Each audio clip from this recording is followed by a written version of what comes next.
Man, oh man, where do I begin? This is a video that I think that AMD fans have been waiting for a long time, and too long in fact. It's been nearly 2 years since AMD launched a new flagship card, and just to put that into perspective, you could have had 2 babies in that amount of time. But is it too little too late? I guess you're just gonna have to watch to find out. The built-in res and water pump mounting locations, improved airflow, and massive radiator support make the Define S from Fractal Design the obvious choice for water cooling enthusiasts. The S doesn't stand for sexy, but it should. Now before I get started, there are a few things that I want to get out of the way. First, I need to give a huge shout out to my friends over at VisionTech.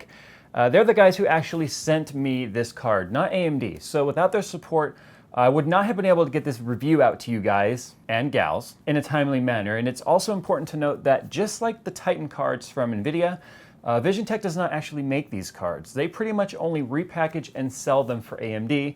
So they took a much larger financial hit to send me this keeper unit than AMD would have.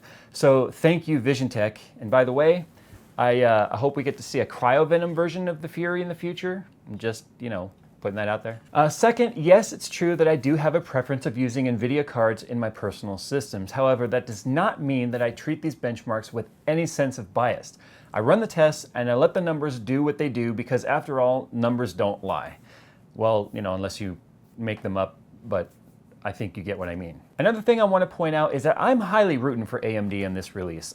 I am a strong believer that we need competition in the marketplace. Without competition, it would be like watching old Kimbo Slice videos on YouTube where it's just one big guy beating the shit out of the smaller guy who never stood a chance to begin with and then bragging about it afterwards. It's just boring and we need the competition. Now lastly, as you guys know, I am an overclocker. Everything I do, it involves overclocking, water cooling, or something like that. So I was a little bit conflicted on whether or not I wanted to do these benchmarks at stock speeds or just put them balls to the wall from the start.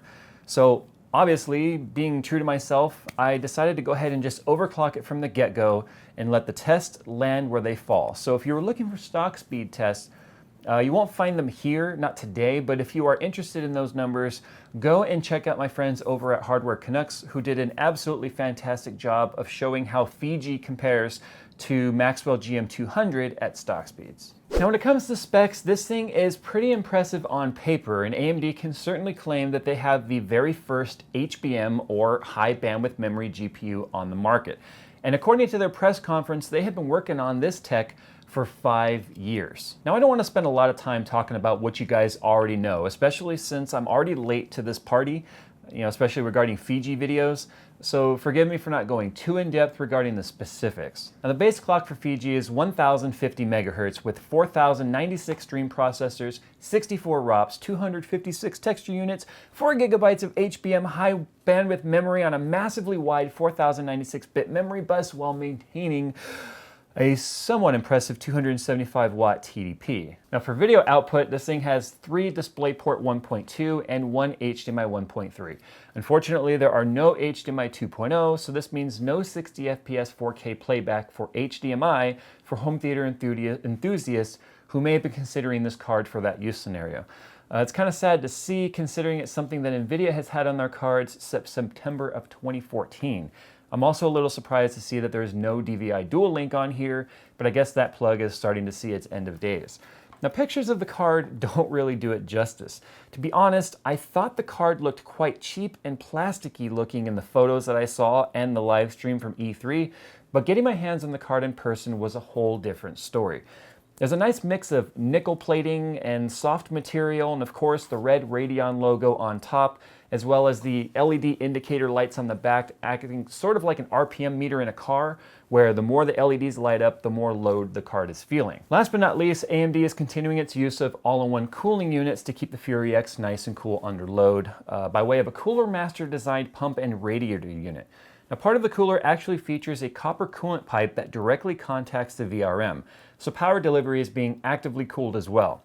Now this is nice to see because VRMs can typically reach temperatures of 100°C if not properly cooled, and will ultimately lead to death of the power delivery on the card. Now AMD spared no expense by using a gentle typhoon fan on the radiator, which is highly respected amongst water coolers. The radiator is 45 millimeters thick by 120 millimeters for a fan.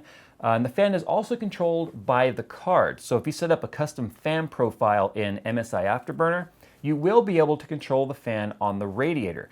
This is nice to see because the EVGA hybrid unit doesn't actually do that. The radiator fan spins at a constant speed, where the only fan control you have through Afterburner or Precision is controlling the fan found on the card.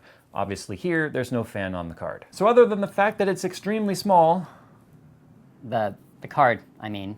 there isn't much left to talk about. So let's go ahead, roll the transition, and let the numbers do all the talking. Transition.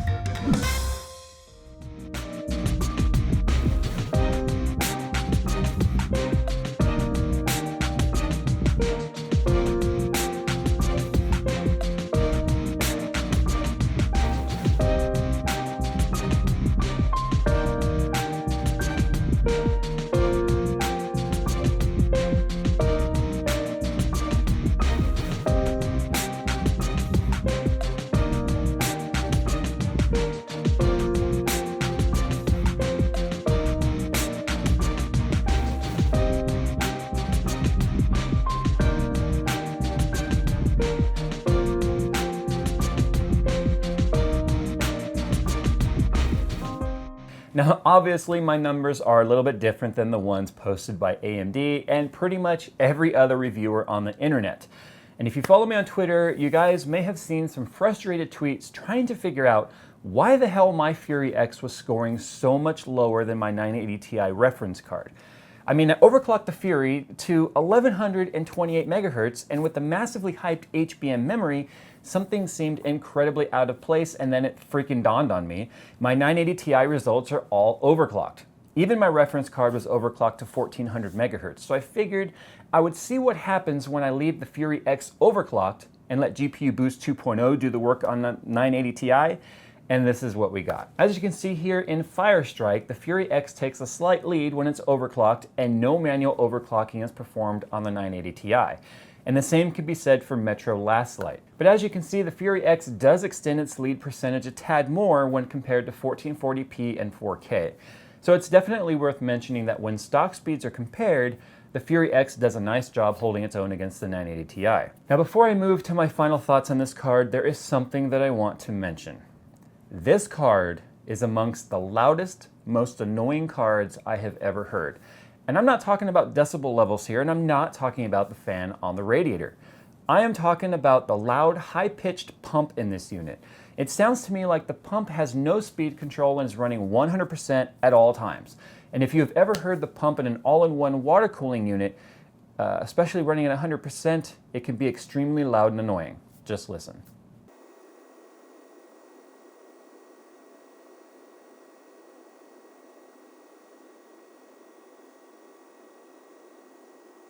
Now obviously this was recorded in an open test bench, and putting it in a case would help, but it would not drown out the noise entirely. So if you were sitting in a quiet room watching a movie, doing homework, maybe watching porn, you would definitely hear it. But that's not the worst part. The coil whine on this card is louder than anything I have ever heard, and I have heard some extremely loud cards before. Need I remind anyone about the coil whine in many of the 970s? Here, just take a listen. And if you hate coil whine, prepare to cringe.